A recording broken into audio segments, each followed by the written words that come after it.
Boxer exercises build more muscle without weights.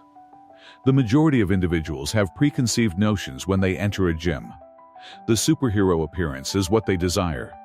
A slender waist, broad shoulders, and muscles that stand out in fluorescent lighting. They go straight to the iron to obtain it. They deadlift, curl, and bench press. Don't get me wrong, that helps you gain muscle. However, it's quiet muscle. Its muscles are designed to function in a regulated setting.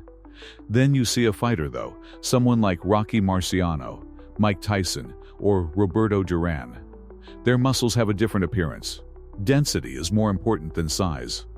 The armor appears to have been hammered out of cold steel and is corded and functioning. The key? They hardly ever come into contact with the weights you use. In the world of combat, mass is a liability if it doesn't move. Every ounce of muscle on a fighter's frame has to pay rent. If it doesn't contribute to speed, power, or protection, it's stripped away. Today, we are breaking down the 7 brutal exercises that form the invisible weight room. We are looking at the centuries-old science of how the human body evolves when its only equipment is gravity, impact, and the air itself. Number 1. Shadowboxing. The war with the ghost. Shadowboxing is the most misunderstood exercise in fitness. Beginners treat it like a light warm-up, lazily flicking their arms at their reflection. But for a professional, shadowboxing is a high-stakes simulation of violence.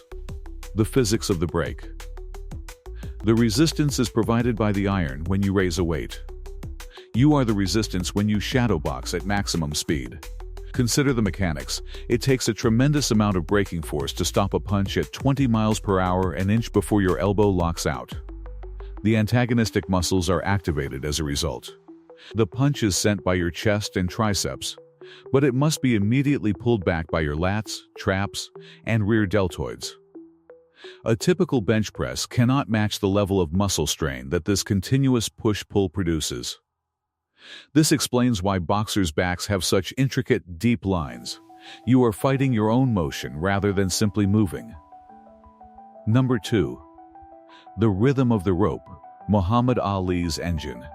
If you want to find the strongest engine in the gym, don't look at the guy at the squat rack.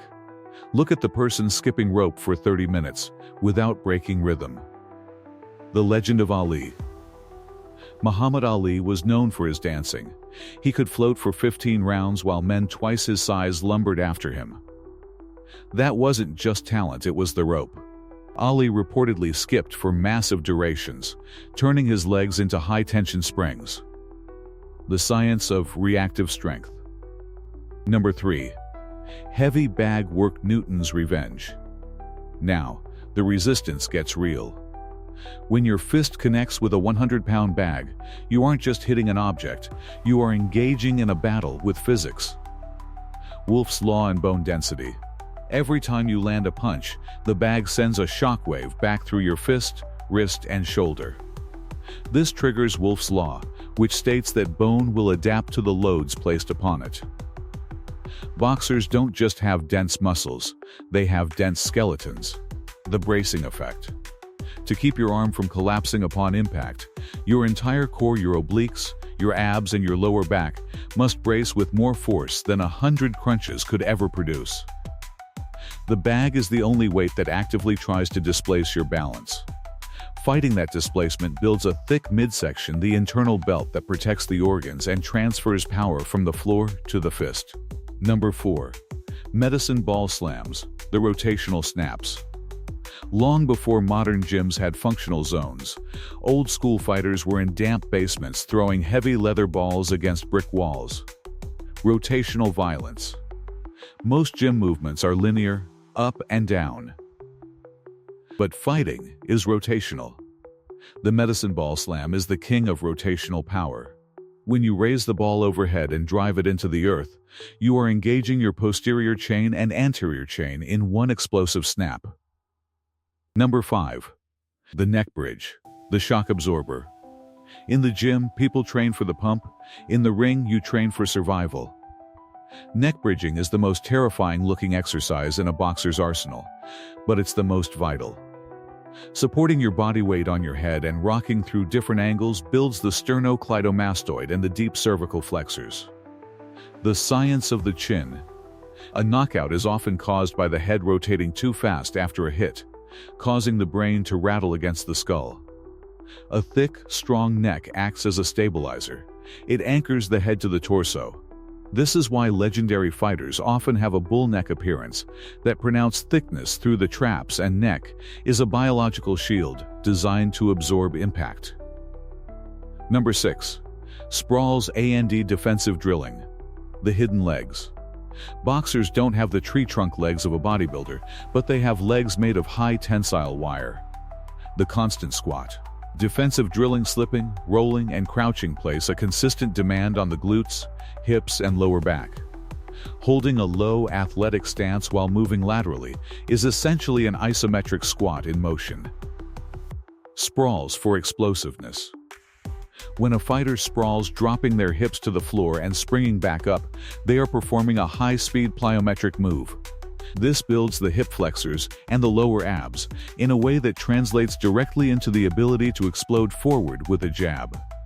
It's muscle built for movement, not just for show. Number 7. The round system. Metabolic darkness. The final exercise isn't a movement, it's a structure. Boxers train in rounds. While a typical gym goer does 10 reps and rests for 2 minutes, a boxer does 3 minutes of maximum effort with only 60 seconds of rest. This creates metabolic stress. Myofibrillar hypertrophy. This type of training triggers the growth of the actual contractile parts of the muscle myofibrils rather than just the fluid around them, sarcoplasm. It is the difference between a balloon filled with air and a ball made of solid rubber. This is why a fighter can look small in a t-shirt but feel like a marble statue when they step into the ring. The fighter's body is a masterpiece of efficiency. It is the result of a singular focused performance. When you stop training to look like a warrior and start training to move like one, your body has no choice but to adapt. It sheds the useless bulk. It hardens the core. It densifies the bone. You don't need a $1,000 machine or a mountain of iron. You need a floor, a rope, a bag, and the will to push yourself into the metabolic darkness where champions are made. The question is, you ready to stop looking at the mirror and start hitting back? If this breakdown of the fighter's anatomy changed the way you think about training, hit that like button and share this video with someone who is tired of the same old gym routine. Make sure to subscribe and hit the bell icon so you don't miss our next deep dive into the science of elite performance. Train hard, stay sharp, and we'll see you in the next one.